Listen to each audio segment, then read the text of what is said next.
Hello, friends. We are the Millennial Farts, and who are we? Paul. George. Joaquin. Jesse. And we're back at you with episode number 4, official number 4, and it's great to be here. Let's do a recap, right? Yeah. There's been a lot of things happening this week, that's for damn sure. Yeah. Okay. The first one I want to start off with is this was a throwback to a big part of my childhood, I'm not going to lie, but seeing Bonethugs going at it with 3-6 Mafia. You know, I grew up listening to Bonethugs, man. They're like the unifiers of like gangster rap, man. They had a tune with Tupac, Biggie, Eazy-E right there. They were always, or just really good businessmen, whatever. But yeah, it's interesting that they got that reputation because a lot of their music is very soft and like not very hardcore. Well, acapella. They cover a wide spectrum. This is true. Because some of their shit is really heavy too, I like, Jest. Yeah, or think of like the album The Art of War or Creepin' on a Comin', I think is another one. Like, there's just some heavy, there's some heavy shit in there. But yeah, they also can get real like smooth, like R&B kind of esque. Yeah. I think. Yeah. Or what was that one? Very soul. What was that one tune where if we could smoke every day, right? There's that. Now I feel bad for forgetting about it, but I don't know. They man. have a lot of like lovey-dovey themes too. Enough more than you'd expect for that What style was of the music. beef? The beef was apparently that the 3-6 Mafia, someone there beef? Busy Bone thought that like they were mocking him or something while they were What? doing the thing, and he calls him out like, "Hey, I'm not gonna get disrespected," kind of vibe, and then I think he throws like a water bottle at him. And then the crews start getting really heated, and everybody falls into their camps. And then... yeah. I think I saw like Lazy Bone trying to be like, "Hey, yo," but I think it everyone did cool off. Apparently that Busy Bone later apologized, and this is all at the Palladium, by the way, in Hollywood. So in our hometown, the LA right brings up out our the alley. most. Yeah, it brings out the Yeah. most in the artists, man. It just makes them wanna just get fiery, just get heated. So but that was fun. I enjoyed seeing that. Made me think of them, and made me also miss Flesh and Bone, because he's always been like missing. I don't know if he was with them at this show. There's like a versus between them, but it just made me think about and reminisce about all the history and what they've all been through. It's cool that they're still doing their thing. I mean, they probably are singing the same bangers every time, but hey, if you see him, Jay Leno never changes his set, so yeah. Does he still have a set? yeah, it's the same set. Oh, yeah, that's comedy what you- set. Comedy Yeah. set. My bad. I was like, damn, he did the same show. No, but yeah, I mean, and so if you hadn't seen him in like a decade, you see him again, that would probably be a great thing. But maybe seeing him like it's like going to a stand-up show, and like if you go to the latest show, it's gonna be the same show pretty much. Yeah. Like, just the energy will be different. Yeah. Like that's it.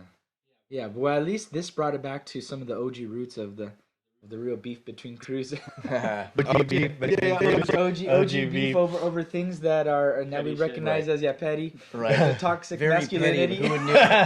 Hey, but Who would think that Bone Thugs and a reminder in the growth and developments we've made as the male sex and gender, right? And that we're trying to be more okay at like letting things go and not having to show off our muscles for every damn thing, and I don't it's think all that's work going in to happen. progress. In the rap community, it's toxic masculinity all across the board, pretty much. Bride's a bitch. Right. Yeah. Oh well. Wasn't there someone who did like maybe was it Chappelle or was it the Boondocks where they talked about how like it's just so hard to live like that because if you're putting on Sounds that like front, a Boondocks episode. yeah. You're tough as fuck, and like when someone goes there with you, like man, you gotta prove yourself or else it's bad news from there. You can't ever live that down or make up for it, and so like you got to go out, and so it's like it just ends up the escalating shit because or else you look like a bitch. Right. So there's speaking of venues in Los Angeles, there's going to be a bit of a name change going on with Ooh, yeah. a local. Oh yeah, Staples Center is changing its name to Crypto.comArena, and the Los Angeles Clippers and the Lakers are going to be playing next week for the last time at the Staples Center. Yeah. for the name change. So poor Clippers, poor Clippers, poor Clippers. It'll be a noteworthy title to have, you know, as the victor of the last game before, right? The last game before they changed to the I've Crip only ever Arena. seen concerts at Staples. I've honestly never been to a game, so I mean it's kind of weird that my history with it's different, you know. I think they've done the Kings games there. They do the Kings games there, right? So yes. I've actually seen more Kings games than I have seen Lakers games there at Staples. Maybe I've seen one. I've never seen a Laker game. Though I've seen like 2 or 3 Kings only games. Clippers. Yeah, I've been to a ton of Clipper But games. only Clipper games, yeah, really. I mean, I'm more of a Laker fan, but like, I'm not gonna pay them more money to see the same shit. Yeah, just go to the Clippers home games when they play the Lakers. Yeah, yeah, that's funny. That's funny. Well, I mean, and you know, it's interesting to see it all happening, right, with the name change, and it's also been a big benefit to Crypto.com, right? Yeah, I mean, big benefit. Like their coin went from like I bought it at 34 cents. And that's like 75 still, or what? Yeah, it's or at 70 now. Okay. I mean, but it went up to 90 something. So it's like that's like triple. So it's like what the heck? They paid for it with that. They, you know. I mean that apparently that they have a lot of money for marketing and advertisement, and I mean, yeah, good shit. I guess. I mean, what better way to like validate the legitimacy of a crypto, of something as heady as crypto, right. By owning like a very tangible, very, you know, at least for LA, I think it's a pretty not historic, maybe potentially historic, culturally relevant. It's historic. I mean, it's historic for like us. It'll be historic. Yeah. It'll be like our Madison Square Garden. That's a big gain for Keep in mind that we grew up in the time when where we watched all of these mainstay arenas get their names changed to like Bank of America Stadium and Bank of this and right. Verizon Wireless this, that, and the other. So to me, it's not Siegel as impressive. Center. I mean, I miss the uniqueness. It would be cool for it to be sponsored by Crypto.com, but not be that. Just because, I mean, we have, you know, I don't want to go to the Verizon Wireless amphitheater and then to the Crypto.comArena. And well, they can name it whatever they want, right? Right. They don't have to name it Crypto.comArena. What's the name of the new stadium in Inglewood? SoFi. Right. Oh man, that place is huge. Yeah, huge. I mean, it looks really good. I mean, it's pretty crazy. Yeah, a lot of development. There's a lot of development in that area happening right now. Actually, Inglewood. It's a lot of older property out there, a lot of old land, and it's just I guess there's just more money, you know, now an influx or whatever. It's when I was doing electrical for a little bit, and that's where I did most of my jobs. Yeah, kind of interesting. Yeah. But I saw SoFi a lot, man, huge. When you cut open the walls, did you find checks like Joel Osteen? Oh yeah. So televangelist Joel Osteen, in one of his mega churches in Houston, Texas, a plumber was doing work in the bathroom, and they found envelopes of money and checks in the walls, and it's being investigated along with a disappearance of $600,000 reported in 2014 by Joel Osteen's church. So, how convenient that? Who knew that a televangelist would turn out to be a dirtbag? Well, or an accused dirtbag. And this was the guy that shut down his doors when the hurricanes rolled through down there. I mean, definitely talk about such a easy victory in terms of like giving yourself a good reputation, a nice rapport with the community, but also, I mean, isn't that like at the core of what they are? I'm guessing, you know, speaking to the congregants about. Wouldn't that be the greatest opportunity to showcase that type of lifestyle? I mean, right? What a fat L. I mean, you know, let's hope that just for humanity's sake that, I don't know, I can't think of something that would explain that in a non-sinister way, but I hope that's the case. Yeah, I hope it bites him in the ass. Yeah. Whatever it is. I mean, there's a big grift going on with that whole dimension of televangelism, and it's kind of predicated on, you know, being shysters essentially. So it's not surprising, but you know, hopefully something comes of that. What's a shyster? Trickster. So it's like German though. Schemers. Scheming. Is it German or Dutch? No, shyster. It's just it's English. It's I don't know. It's just. But yeah, you know, as for me, as someone who, I mean, you guys know, I come from a Catholic background, a religious background. No. I mean, it's okay. Yes. I have my own relationship with it, and it's definitely, you know, it's different than what my parents have their relationship look like, and this not right, but everybody should have their own. I think I think it's a very personal thing, but ultimately I think that it's just such a unanimous thing to agree upon that, like, if this is what it's looking like it's panning out to be, what a fat L, man, and yeah, I wonder who within the community will say anything about it, you know, right? Or well, that's what needs to happen. I mean, there's got to be more people who are vocal about it, and And I think that's the pathway towards making meaningful change in the arenas that are relevant to our lives. And that's well, hey, at least we're bringing awareness now, right? It's hard out there. All the info's out there, widely available. So many things to enjoy and partake in, and something I think of lately that I've been loving is all the UFC. And you know my middle bro Robbie. Yeah, really Robbie loves UFC. I know you. I always talk to him about it. Yeah. Yeah, no, I mean, it's crazy how huge it's gotten, right? Yeah. And it's really its own world now too. And it's nice to see it thriving too. So like next Saturday, it's a lightweight championship. Dustin Poirier versus Charles Oliveira, and Oliveira's on a 9-fight win streak. He's a Brazilian, and we need our title come back home to America because we don't have any male-born American champs. Rose Namajunas is the female strawweight champ. Yeah. But that's great. Besides that, we don't got one. So we need one. We need one. Yeah. So. Man, I feel like the Brazilian influence in UFC fighting, and fighting in general. So good, man. Yeah. When that it's like its own category, right? Yeah. You can be great. Yeah, you can be great right on with your hands, with your feet. Yeah. But having that jujitsu background, it's like it's another thing. Like if you start out like that, there's no way to like catch up. You can't catch up in jujitsu. It's like if you're playing guitar from when you're 4 versus to when you start at like 18. It's like a big difference, right? Yes, no, of course. But I suppose where there's a will, there's a way. Yeah, you can still do it. Because I think about there's one of the best jazz guitar players. Started late. Hear me out. His name's Pat Martino, and also Rip because he just passed out within the last month or two. Mm-hmm. Rip. Yeah, Rip. Yeah. What a just such an influential guy, and but he had, I believe, a stroke, and I want to say it's a stroke, something brain injury related. And he forgot how to play the guitar, but he taught himself at I want to say in his 40s or so. Definitely as an adult, as a not a young buck, to say the least. I was talking more in terms of experience. And experience, and there is a physical component to UFC that. Yeah. I mean, and it's like with sports in general. That's why I kind of like the timeline which they. Whip them out and people have their primes and this and that. Yeah, I mean, there is very much an age correlation to it, right? I mean, it's really like the little man's thing, jiu-jitsu, because you could be a little man and you could beat a bigger man. You could do you just it. know how to snake around him. Yes. He's just like use that leverage. Yes. Slither and Jake, the RC snake. I don't know why I thought of that yet. That's like some old ass toy. I don't know why I thought of it. Super random. So, did you guys watch Get Back at all?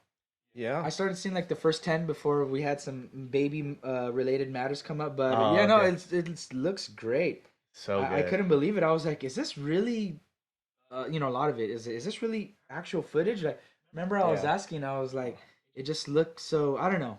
Yeah, surreal. It looks great. So it does. I finished it over the week, and it's just amazing to see the bird's eye view of this band. That we thought that we knew the story of that period because of the Let It Be film, but Peter Jackson really did a good job of cleaning up the footage and cleaning up the audio and piecing a story together of a band still trying to do what they did best, which was recording music and playing in front of people. Yeah. It's really well done. Yeah, and I was very impressed with, the narrative wise. That's what struck me, is that there's actually something to hold on to there, so you can actually see the band, Paul McCartney, you watch basically him write Get Back. Mm-hmm. He's just in there jamming on his bass, and then he writes Get Back with them in the studio, and then John's late, and he just shows up, and hey, boom. I've heard a song, it's pretty... Oh, go ahead. Sorry. It's just magical to watch that, and to watch the creative process and the band actually doing... when George plays On Me Mine, for the first time, it was that was I was got chills. It was it's cool. Crazy. You can kind of see that George was at the point in that band where he was just fed up with being overshadowed, and he's showing the band that, and John's just like, yeah, dude, we're a rock and roll band. We don't do waltz, and he's just totally dismissive, and you kind of get the. John said that. Yeah. So you kind of get the sense. Wasn't he always that way with George? A little bit. Ironically, yeah. Even though George always kind of fell into his camp. Yeah, which is weird. Yeah. I mean, that's what happens when you're, John and Paul were two of the greatest songwriters of all time, and the greatest. So was George, but it was easy to be overshadowed, and by then you could tell he was just done. I'm just gonna write my own album and screw this, But which we have a lot of great music to listen to in the breakup of the Beatles, as sad as it was, but it's interesting to see that evolution, and being in a band is like being in a marriage in some ways, or just any other high commitment relationship. Just a lot of navigating of emotions and sensitivities and strengths and weaknesses and conflict resolution. Yeah, no, it's a thing, and like it's important to be able to be a people person. And so much of what we do, but it's crazy to see that everyone has to deal with it though. Right. In a high pressure situation like that, you go like, wow, this is very interesting to witness, And then you kind of get the sense that the narrative was that Paul was kind of trying to be the boss. The old narrative was that, and then you can kind of see that Paul was actually just trying to keep the band together, and everybody else was just disinterested at that point. Check that out. You were saying that right in the what was the old in the old footage he's really like chastising George, like, oh, play it, like you should play this way, like it seems more like that. It sounds like right? he was being authoritarian and dictatorial when he was just trying to be just move everyone along. Exactly. Hey, let's keep the train alive, and because they set to embark to do the live album. Yeah. And I love that, man. Billy P, right? Billy Peasy, right? Billy Preston, yeah. Man, so good. So the fifth Beatle. The fifth Beatle, yeah. The fifth and I thought Eric Clapton. Equally, just kidding. Nah. George Martin. There's a lot of arguments. There's a lot. Yeah. Okay, I think Billy George Martin could be a fifth Beatle. I think Preston over Clapton. I feel a certain way about Clapton. His and George's relationship, and with the romantic. And the romantic stuff. I'm just like, that's life is life, but still though, I mean, it's you're like, that probably didn't feel good while it happened, right? Yeah, it's kind of interesting. Must be hard out there for. And they talk about in Get Back, they talk about bringing Billy Preston and bringing Eric Clapton, and a lot of that was George Harrison going, oh well, everybody seems to be on their best behavior when there's somebody else that's not in the group around, because then everybody doesn't act like a dickhead. Yeah. Yeah. But okay, so also on Disney Plus, there's a lot of talk about Hawkeye, the new Marvel series. There you go. Cashing in on one of the big, cash. Yeah, cashing in on one of the big golden eggs, which is the Marvel universe. For sure. I mean, I'm excited to see who's doing it. Is it the OG Hawkeye? Jeremy Renner. Yeah, Jeremy Renner. Thank you. Yeah. Yep. I enjoy him. I think he's a great actor. Yeah. So me and my girlfriend have been going through I've never actually watched a lot of the Marvel movies, so we just recently discovered that on Disney Plus they have all of them. Yeah, but they're in timeline order, so you can watch them and they like the way they're supposed to be watched, really so that cool. The narrative makes sense. And nice. It's been cool. I think we're up to Age of Ultron. I think we watched last. How deep in would you say? Is that like? I'd say that's halfway. A little more than half. A little more than halfway. Yeah. In terms of the timeline, as much as I love Marvel, I have not kept up with the movies. I'm not gonna lie. Same. So I watched at the beginning of this year. I watched all of them just in the order, and then I did it also the way that you're doing it, which is again as presented through Disney, through the Disney Plus or what? Yeah. That's cool. It's cool. They have that not just for. Do they have it for Star Wars? Star Wars. How do they do it for Star Wars? So in terms of the do a timeline. The timeline chronology. Episode 1, 2, 3, Rogue One, Solo Rogue One. Yeah. 4, 5, 6. Nice. And 7, 8, 9. That's cool. That's cool. I do appreciate that. I mean, low key, Attack of the Clones is my favorite.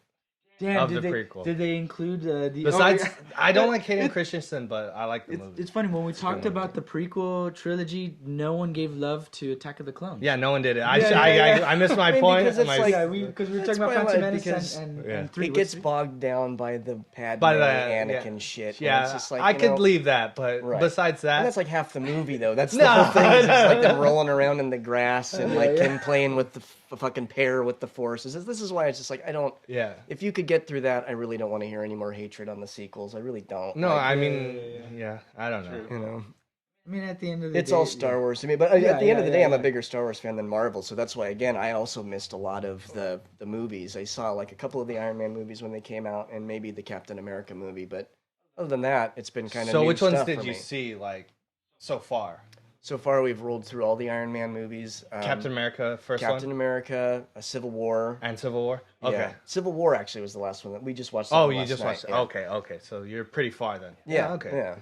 That's Nice. cool. Yeah, good What's stuff. after that? Civil War, think like Infinity Black Panther, Wars. I think. After Black Panther. Black comes. Panther, yes. Black Panther's the first one. great Then there's movie. also Infinity Wars. Thor Ragnarok. Michael B. Jordan, I love his character in Black Panther. Yeah. So good. God, you so just sympathize with him so hard, and it's like, Yeah. but I don't want to, but I get it.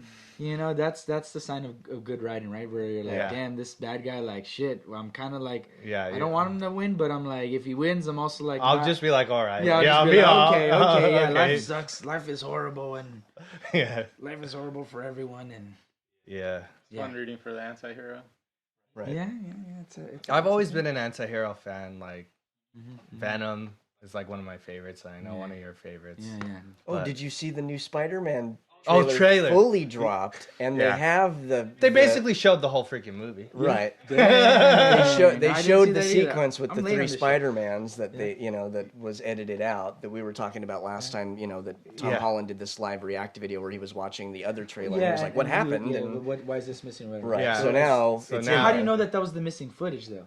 Well, Did it was Tom just Holland come in, hey, that was it. There we go. Right, Was well, there no. a reaction video? It's oh, just good. that- Okay, they right. included a few. Right. I mean, That was close. because of where it lines up with him watching it, they show what he's watching at the time. oh, they show okay, the okay. I video, didn't and know he's that. I like, didn't know "What? that. What the hell happened?" And then That's funny. this last trailer dropped, and they have the three Spider-Mans in it. And then, of course, Willem Dafoe is reprising his role as Green Oh, Goblin. Another great actor. Doc man. Ock. Yeah, Doc Ock is back in it. I mean, that's. Oh, it's there was really this cool. meme. I wish I could show everyone, but there's this meme of Doc Ock, and it's like Doc Ock kidnapping old Aunt May, and his face is like this, and then like it shows new Aunt May, and then he's like, yeah. Oh my god, it was Yeah, such a that's bad meme, dude. Yeah, Terrible. Yeah, Doc Ock, great OG villain. Green Goblin, great OG villain. Yeah. Oh, it's even gonna have Sandman in it. Sandman. Oh Yeah. yeah, it's and they What's had him that, early, but Electro he'll be or- Electro, yeah. Electro's great. Jamie Foxx. Electro. Yeah. He's a came- good. Relatively speaking, Electro came a little bit later in the Spider-Man universe, but he's still an OG. He's not like that new either. The Yeah. real So the it's real nice. disappointment will be if they don't use the presence of multiple Spider-Mans to capitalize on recreating the Spider-Man meme where they're all pointing at each other. Just like I loved when they did that with X-Men. Remember where that's when like the footage of like the overdubs of the X-Men cartoons. Remember, like, I'm the Juggernaut. Oh, bitch. yeah. Oh yeah, they that did one was that. a bit- that one was a little lamer though because they had like a British guy like I'm the Juggernaut, Oh, bitch. Like, it wasn't as convincing or fun. I was just like, what? but I appreciated the attempt. You know, Right. I mean, I give Commentary you know, on pop you know, culture. Like A for effort. On Yeah. everything else, I don't know. You know, I don't want to hurt anyone's feelings. I say a great job.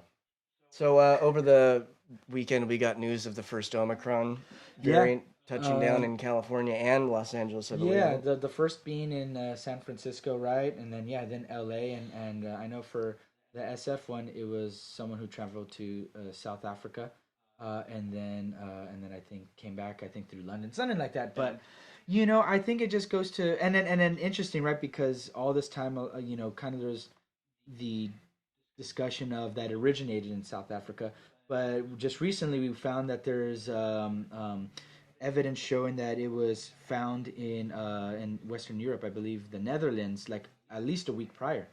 And you're hearing of all these instances of people who haven't traveled, you know, anywhere and aren't really, you know, certain that they've interacted with anyone who also traveled and that, but they tested positive for the Omicron variant. And I think that happened in maybe Minnesota's one of them, but also in, I believe in either Greenland or Iceland, maybe. It was maybe Iceland where that, you know, they're like, I haven't traveled anywhere, and yet Packages. That's a good point. I mean, good point. packages go everywhere. Well, Yeah, I mean, yeah. True, but I mean, I thought they talked about the science that stuff It's- existing on surfaces wasn't I think as it's like- much of a Yeah, danger. That's it where I doesn't last don't as know. long. It Yeah, doesn't last as long, but It's the the droplets. thing is, the droplets is the Respiratory worst. droplets, Yeah. But I think it just goes to show you that, it's to, and what's the point of saying, oh, it came from here first, this place first, this place, first, like, Still got to deal with it. Everyone's got to deal with it, especially now, again, increasingly globalized world. I mean, it's going to impact all of us, so let's get over where it started. And yes, it sucks, it's unfortunate. Sure, let's hold people accountable, but I think that, like, it's with time we figure out more and more to more certainty, right?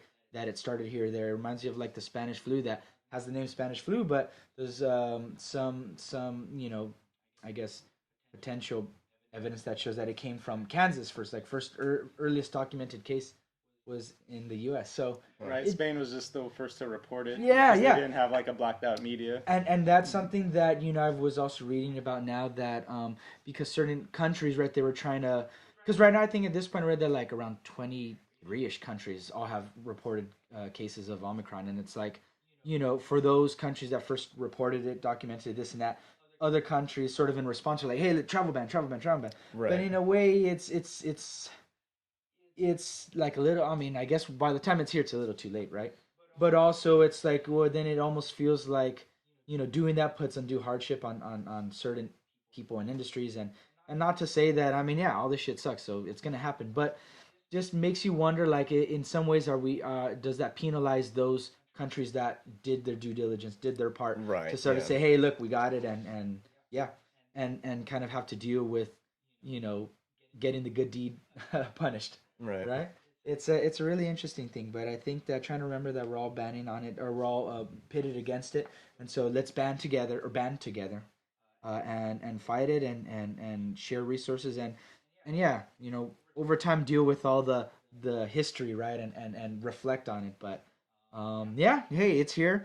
We got to be safe. I think right now early tests are showing that being vaccinated helps against. Well, I mean, people are still contracting it that are vaccinated. Like the San Francisco individual was, I believe, fully vaccinated, and same with the other person in, I believe, Minnesota. But hey, I mean, that they're getting over it, pretty much on their own without medical support. Right. I think that's happening for someone else in, like, New York as well, and so it looks like, hey, yeah, you're still potentially gonna get it, but it's helping out afterwards, and that's always been the point. Yes, if well, that's the point of the flu shot. Yeah, exactly. It's just funny when sometimes I'll see people backup. I'll see people say that, like, I don't know what the selling point is for the vaccine now because you can still get it. It's like, so what? You could still get friggin' measles. Yeah, right. You could still die in a car crash even though you're wearing your seatbelt. I love saying that the entire time, like all the time.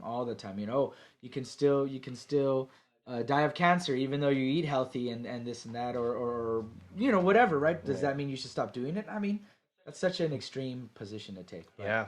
Eat well, die anyway. Eat well, die anyway. Yeah, exactly. That's what we just gotta live in the moment. YOLO. There we go. I see where it comes from now. Mm-hmm. There we go. All making sense now. It all makes sense. Full circle. Your third eye opened right now? Third eye is opening up. Yes, and thanks in part to the booster as well. Thank you, booster.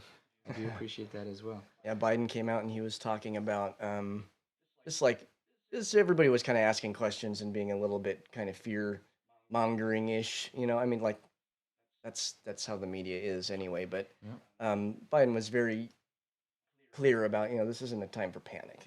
We're dealing with this stuff. Let's deal with it. We don't need to run around with their hair on fire. It's a new variant. We'll deal with it. The vaccinations are helping.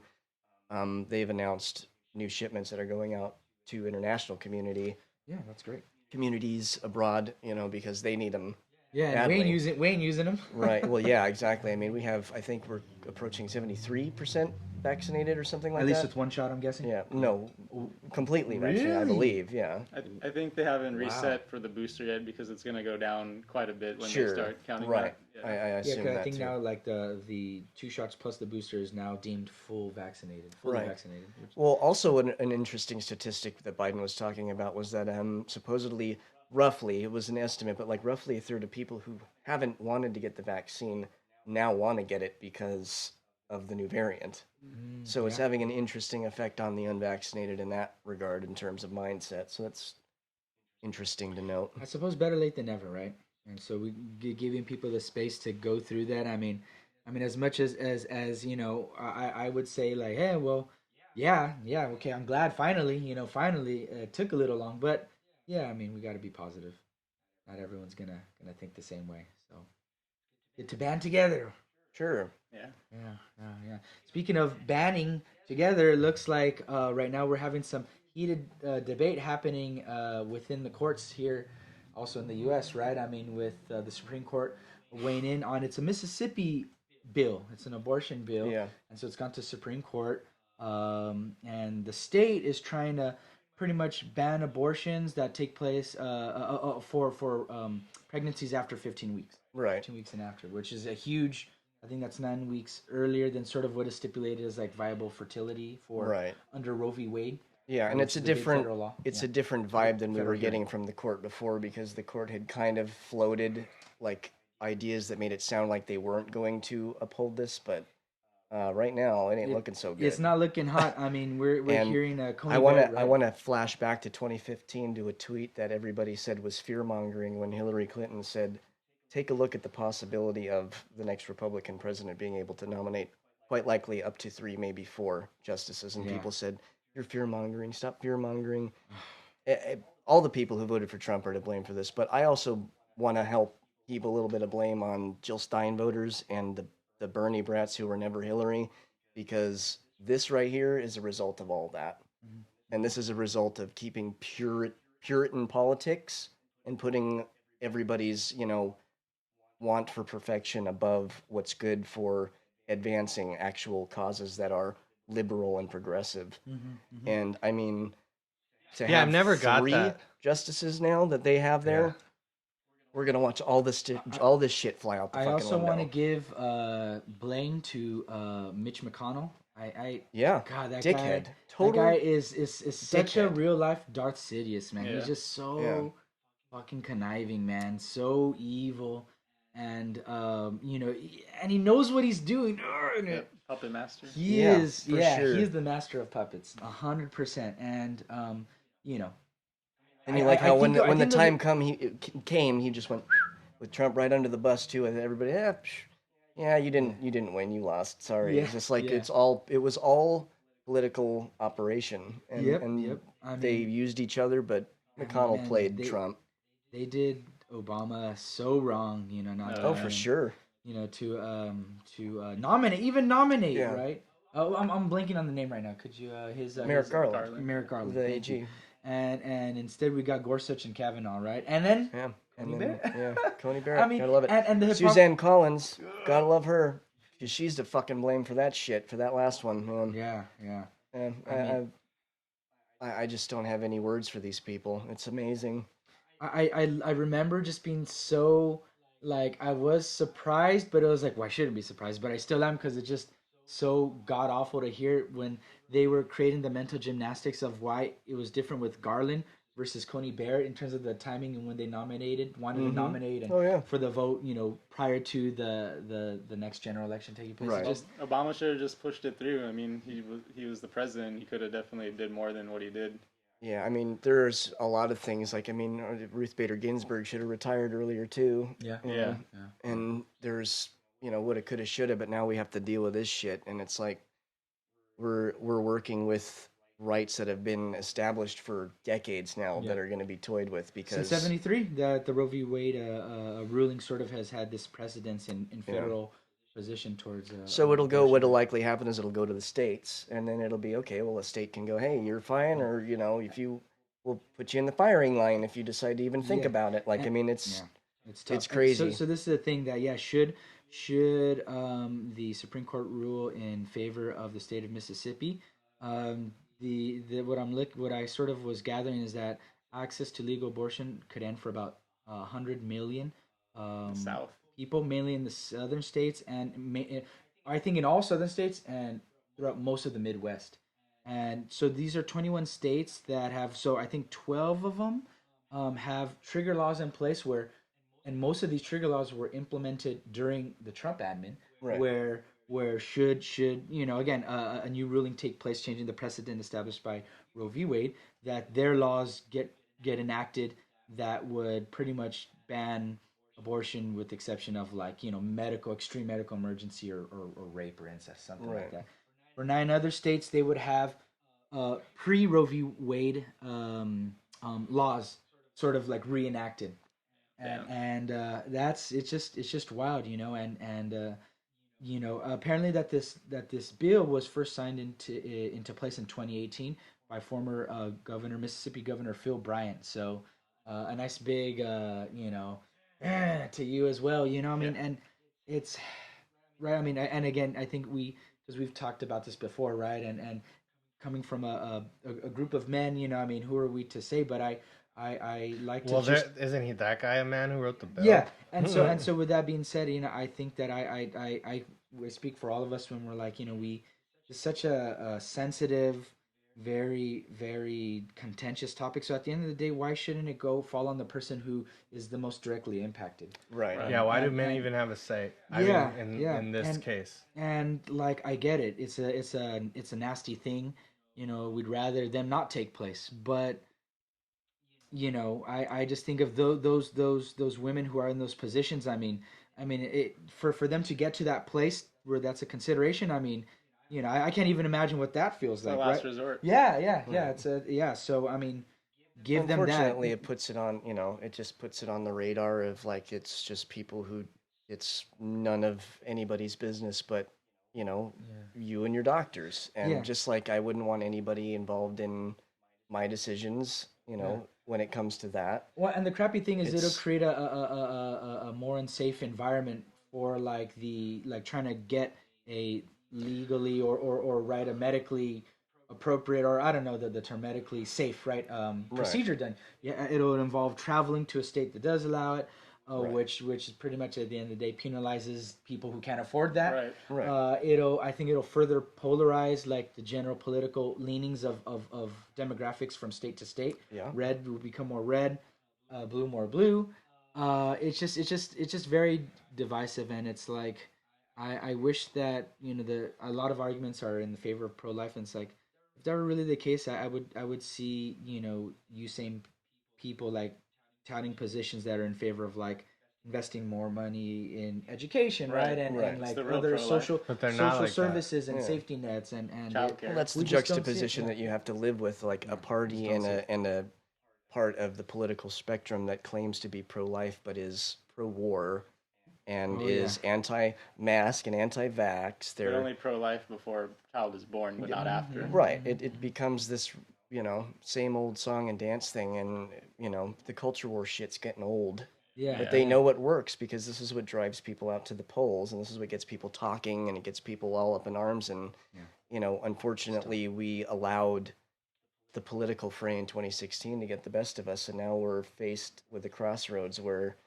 we're essentially looking at things changing for the next generation and the generations coming after us, very drastically. Yeah.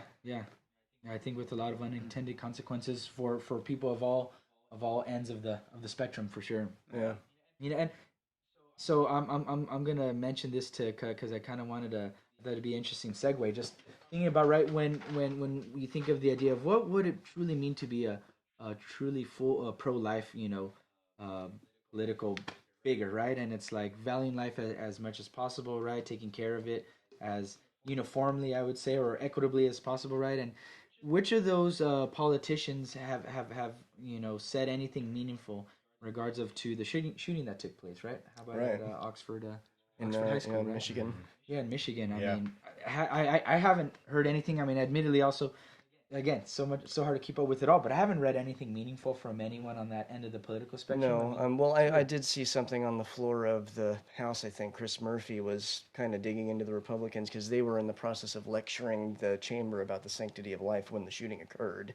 Yeah. And this is notoriously an issue that they are very silent about. I mean, and this goes back to what we were talking about with Rittenhouse, with Arbery, with all this shit.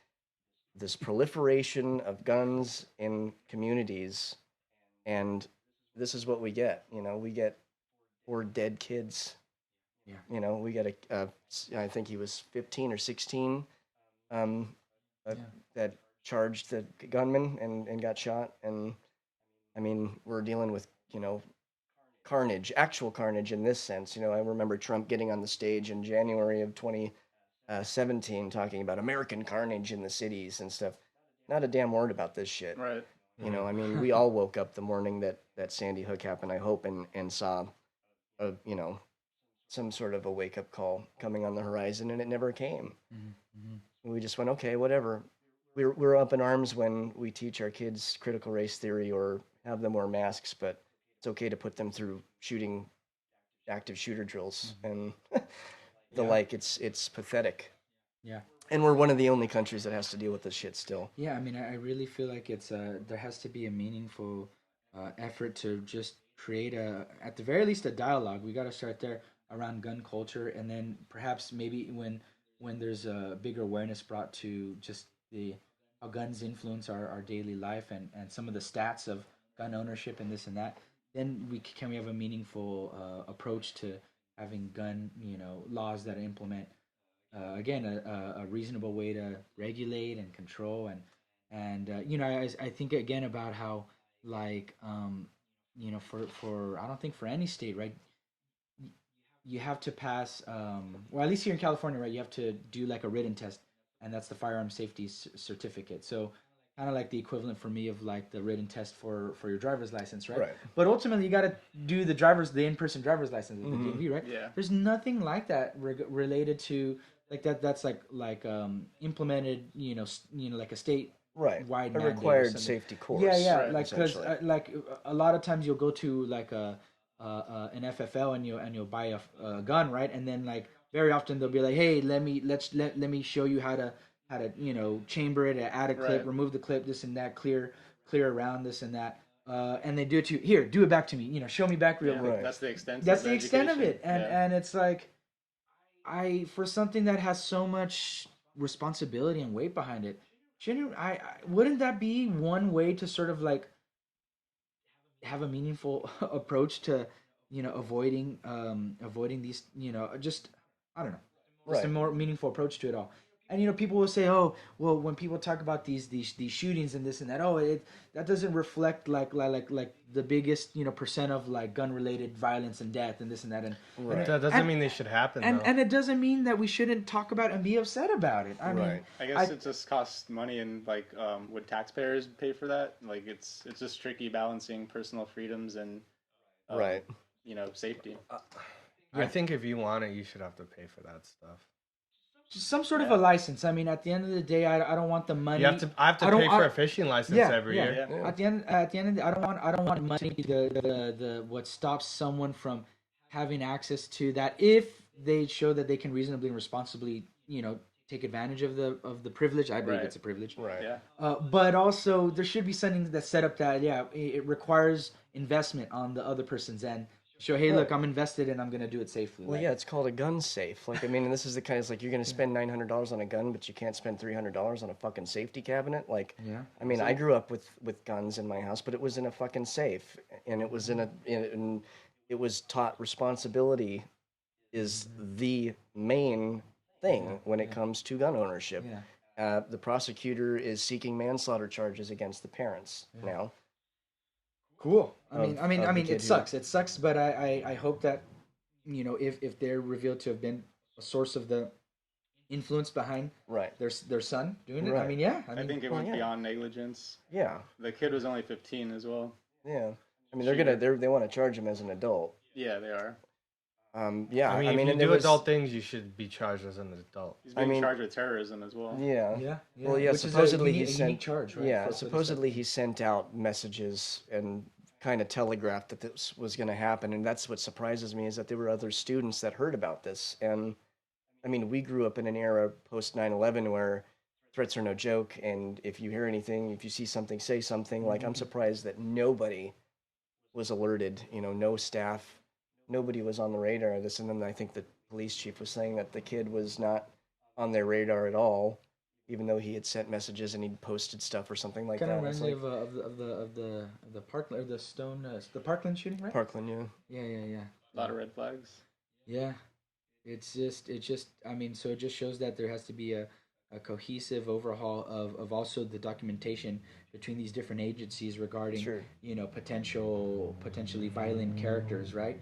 Which there isn't. There isn't a lot of cohesion between federal and state databases, and I think that's part of the issue too. I mean, and so I mean, all these things have to be addressed, and why aren't they? It's just such a weird thing that we're like, oh, really? That didn't happen? And then we and then we don't want to seek further, accountability, further action to address it, and it is frustrating. But I think it comes with the culture when there's a bigger awareness of like the range of what can be done and implemented. Perhaps again that'll help lead to more meaningful proponents of gun legislature and checks and balances. So it feels like a pipe dream at this point, to be honest, but got to start somewhere. Yeah, we'll see if the Congress can pull its head out of its ass and do its job for once. Yeah, we all want to keep kids safe. We all do. We all do. Thoughts and prayers, as nice as they are. Apparently not everybody. everybody. It's not proactive. Apparently not everyone, right? Yeah. And we have to be we have to be more proactive. Yeah, the general public, I think, is definitely on board with that sentiment of protecting children, and especially when it comes to gun ownership. I believe even when they ask gun owners, the majority of them are in favor of common sense gun legislation. That includes background checks. That includes, making sure that there is some sort of a system of retribution when something like this happens, so that the manslaughter charges are good as a deterrent to go, hey, if you have a gun laying around, this is what can happen to you if somebody uses your gun to kill people. It's up on you to protect the community and yourself and everybody in your house, to make sure that if you have a firearm, it's housed correctly and safely, Yeah. So that's tough. It's unfortunate that we come back to square one in this regard, right? But hopefully things will be different. I mean, we'll see, right? Only time will tell. Time is the greatest test of time. Time is the greatest test of time. The greatest test of all time is time. I believe Gandhi said that. That was one of his. That was one of his. So only Nostradamus. Nostradamus. So speaking of dumbasses, how about Ghislaine Maxwell, everybody? Ghislaine, not Ghislaine. Ghislaine Maxwell. I learned this watching the court proceedings. Yep. So the trial of Ghislaine Maxwell started this week in New York, and she's accused of trafficking and abusing minors in their teenage years between 1994 and 2004, while working and being the ex-girlfriend of Jeffrey Epstein, who was also found out to be a pedophile and abusing children. He died. He allegedly committed suicide in prison, or I should say mysteriously. People say it's mysterious because he was supposed to testify against a lot of powerful people, and back before this was found out, a lot of celebrities and politicians were actually connected, like friends and business partners with Jeffrey Epstein. So it's definitely a deep rabbit hole in that one. Yeah, it's a trip to look at all the different stuff. I mean, they were talking about Clinton and Trump, and of course I was looking at these people going, oh, Clinton was on there. There you go. Clinton was on the Lolita Express, and okay, well, Trump was on there too. You're gonna talk about that? It's like, I'm pretty sure that anybody who is found to be fucking in association and on that plane and going to that island will probably get shit on by the majority of people who vote. Yeah. But it was kind of peculiar to see them talk about this being a conspiracy almost, that Ghislaine is being used as a patsy. Is that the defense? A scapegoat. A scapegoat. There you go. And interesting about Trump, one of the accusers in the trial said that Ghislaine introduced her to Trump and Mar-a-Lago when she was 14 at the time. And another person that testified was a housekeeper for Jeffrey Epstein and Maxwell. And basically he spilled the beans on all sorts of weird things that Maxwell had him basically like not looking at Jeffrey Epstein and just behaving weird. And he had actually a cordial relationship with Epstein before Maxwell came into the picture. So there's definitely something about her she's pretty involved. She's the ringleader. Yeah. I mean, as far as I'm concerned, they're all equally guilty. She was described by the housekeeper Juan Alessi as the lady of the house. Right, which has certain connotations. That's the connotations that she was running essentially a brothel for pedophiles. Right. Yeah. She was preparing the girls and grooming them to basically be trafficked. And wrong. Yeah. Well, hopefully, she gets to experience the full extent of the law and doesn't Hopefully they don't mysteriously die. commit suicide as well. With the circumstances leading up to Epstein's, right? Just so weird, right? Like the judge was like supposedly asleep and the cameras went off right around that time. A lot of it leads up to a conspiracy. I mean, you figure though, it's like if there's documents out there. I mean, it's funny you don't hear very much from like Anonymous or WikiLeaks about any of this shit. Where are y'all now? Yeah. Like it would be nice. Does Anonymous even do anything anymore? Right? Like I don't even know. QAnon. Right. Q Anonymous. Q Anon. Yeah, I think it's interesting though because part of it is a bit of a distraction because everybody's involved in this. And so involved in Epstein didn't kill himself and we got to persecute her, that there are people who are like Epstein on par with him and likely worse still out there doing this shit. Right. And they need to do a better job of preventing this shit, and going after it, Yeah, it shouldn't be happening. Yeah, well, it's a start. Let's get this this punk ass, whack ass, evil ass, man. Just I guess you're right. I guess not everyone wants the safety and the welfare of the children to be upheld and highly regarded, right? Yeah, so, I guess. Yeah, you called it, man. You called it. Yeah. You called it. Yeah. Oh well. Yeah. So, what else has happened this week? Nearing the end of our segment, but we still got a couple of important things. Right, so the WTA Women's Tennis Association pulled all their events from China because I don't know if I'm saying her name right, but Peng Shuai. Peng Shui. She so she was basically had to she's been forced to retract everything that she said, basically, right? So she initially accused a Communist Party member of sexual misconduct. Yeah, and then she had to retract that, and she retracted that in a public statement that she wrote supposedly, but it turns out that they found her or.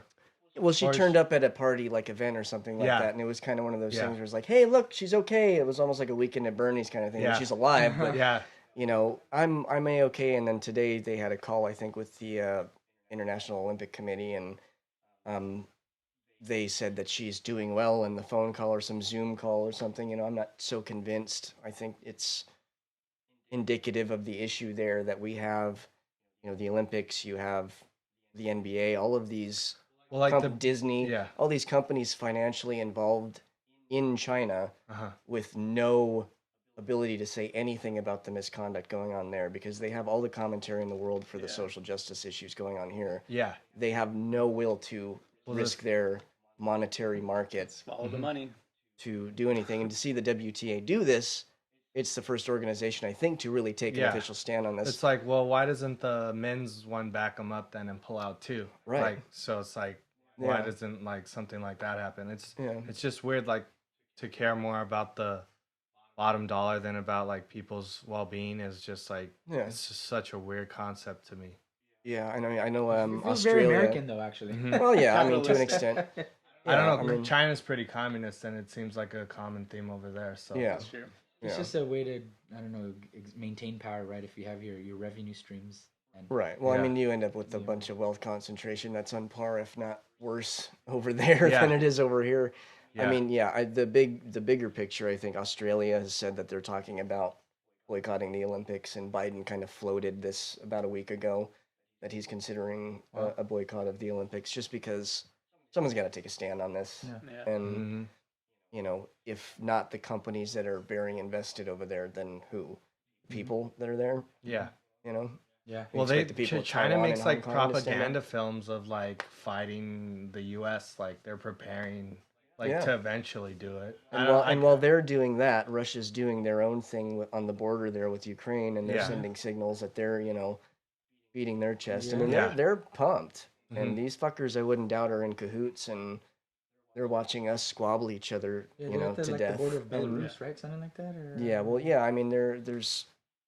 There's talk of them building up the military there on the border, and they're, playing war games essentially. Yeah. And which is why it makes me think of remember during when Trump was president, he removed our troops from I think from South Korea, was it or They removed them from I don't think stationed somewhere on that on that part of the world, and sort of it to me just was like why would we do that if we've had our people there with our allies for so long? It just felt weird, like almost enabling, like encouraging to, hey, yeah, start doing your thing here, and but just remember me, Right. Yeah, don't forget to one authoritarian to another. Yeah, okay, give me a pass once you got your shit rolling. So right. I'm gonna look at what country it was where Trump started relieving. Well, that was one of the ironies, is that like Trump was also beating his chest about how much he was better than Biden on China, and it's just funny, we're watching our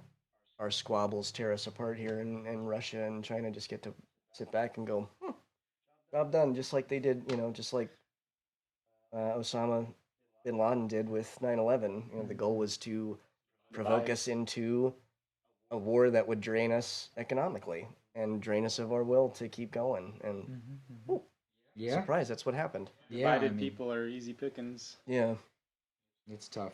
Yeah, but we'll see. A lot of things happening globally, and to also wrap it up, let's bring it back home to our lovely, beautiful state, our lovely chaparral. That is Chaparral. That is California, right? Yeah. Isn't all of California that pretty much? Or no, at least just our part of it, the like Southern coastal California. Mountains, desert. Yeah, there's mountains. Valley. But I guess all of California is dealing with the drought right now, right? And it's pretty severe. A tale as old as time, but still 80, always hard to hear. You don't know about a tale as old as time. That's a song as old as rhyme. 80% of the states in severe drought, and we got, I think it's 27 million people are going to be affected by the cutoffs that are going to happen. Yeah. We have the state water supply, basically supplies about a third of the state's water. 2/3 of it comes from Colorado River and other inputs, but it's going to have a big effect. LA gets most of its water from Northern California. Right, and so they were talking about the snowpack in the Sierra Nevada, which provides about a third of that water. They're saying that snowpack, because of climate change, will likely be non-existent within about 25 years up north. Damn. Wow. So that's not going to be good. Yeah, we got 8,000 plus fires here that we're dealing with. But it's all 3.1 million acres being affected. Chinese manufactured, so it's not. It doesn't really exist. Right. It's actually fake. Right. Climate change is a hoax, everybody. Yeah. You can't be underwater if you use unless you're Alex Jones and the coal burning is good. I guess. I guess some people think that. Clean coal, everybody. Clean coal. Beautiful clean coal. But so 27 million people would be affected by the water cutbacks, including people in North Los Angeles, Ventura counties, Inland Empire. North Los Angeles, that's that hits really close to home. Yeah, really close to home. Jeez. And the last scary statistic that I was looking at was 11 of the 11 western states, 94% of the land is in drought. Damn. No joke. Yeah.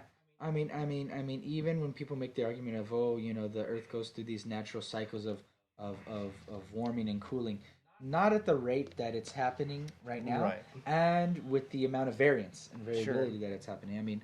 I mean, everyone who makes that argument, you're looking at at a glass half full when it's actually completely full. Right. or whatever. You end up with Trump, who is talking out of both sides of his mouth, who is, climate change is a hoax, but meanwhile the wall around Mar-a-Lago gets taller every fucking year because the water's coming up, so,